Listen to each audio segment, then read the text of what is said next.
یہاں سے علماء نے یہ مسئلہ بھی بیان کیا ہے کہ اسلام کے اندر عاق کرنا یہ جائز نہیں ہے.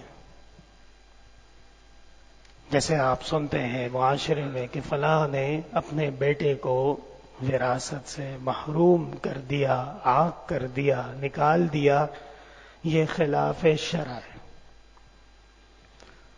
قرآن و سنت اور دین اسلام کے دلائل اول تا آخر اس میں اس قسم کی کوئی چیز موجود نہیں ہے، اس قسم کی کوئی اجازت موجود نہیں.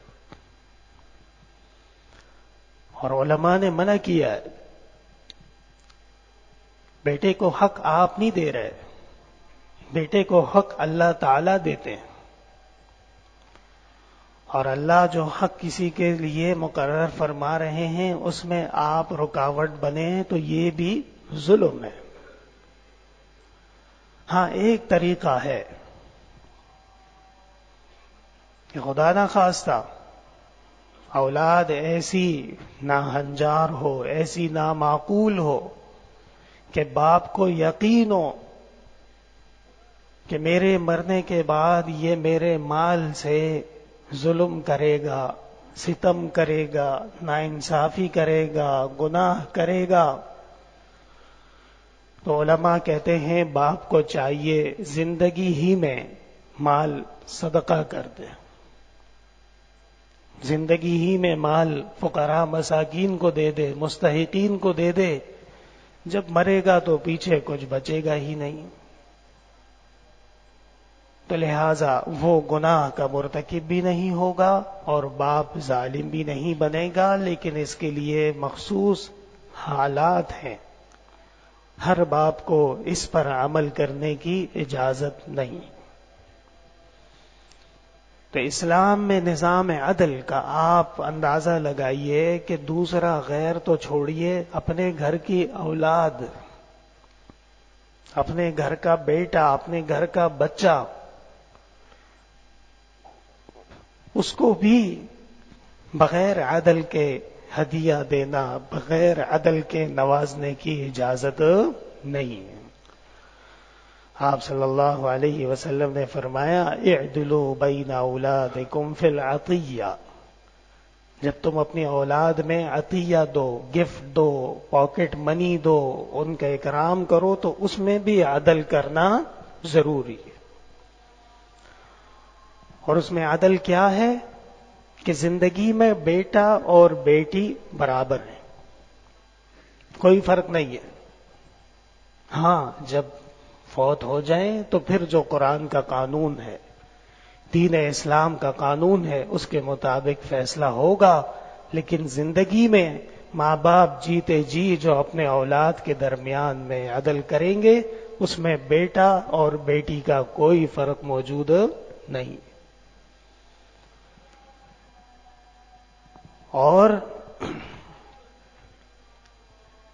جناب رسول اللہ صلی اللہ علیہ وسلم نے جب قرآن کریم کی آیات نازل ہوئی وَأَنذِرْ عَشِيرَتَكَ الْأَقْرَبِينَ وَاخْفِضْ جَنَاحَكَ لِمَنِ اتَّبَعَكَ مِنَ الْمُؤْمِنِينَ،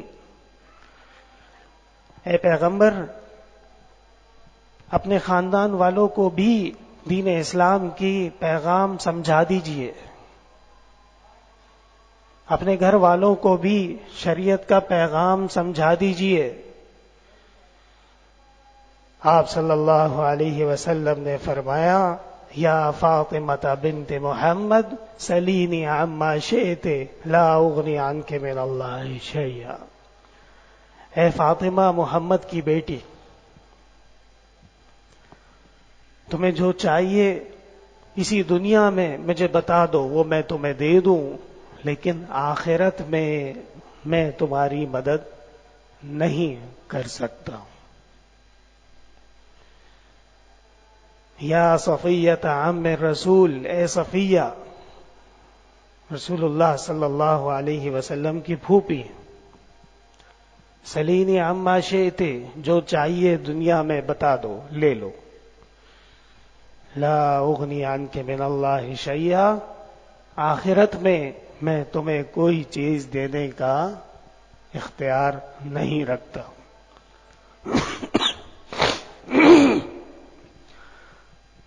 تو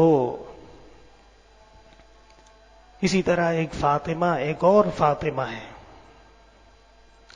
جنہوں نے چوری کی تھی، اور اسلام کے قانون کے مطابق ان کے اوپر حد نافذ ہونے کا فیصلہ ہو گیا۔ خاندان والوں نے دباؤ ڈالا، خاندان والوں نے منع کیا کہ ایسا نہ کریں، ہماری ناک کٹ جائے گی۔ آپ صلی اللہ علیہ وسلم نے فرمایا اگر اس کی جگہ فاطمہ بنت محمد بھی ہوتی، خدا کی قسم تب بھی اس کے اوپر حد نافذ ہوتی اور تب بھی اس کے اوپر قانون نافذ ہوتا۔ اور حضرت اسامہ ابن زید رضی اللہ تعالی عنہ جو جناب رسول اللہ صلی اللہ علیہ وسلم کے گھر کے فرد فرید ہیں، بیٹے پوتے کی طرح ہیں، انہوں نے سفارش کی اللہ کے رسول ان کو معاف کر دیجئے، ان کو چھوڑ دیجئے۔ آپ صلی اللہ علیہ وسلم حضرت اسامہ کو دیر تک حیرانگی سے دیکھتے رہے اور فرمایا اے اسامہ، تم اللہ کے حدود میں سفارش کر رہے ہو، یہ کیسے ہو سکتا ہے؟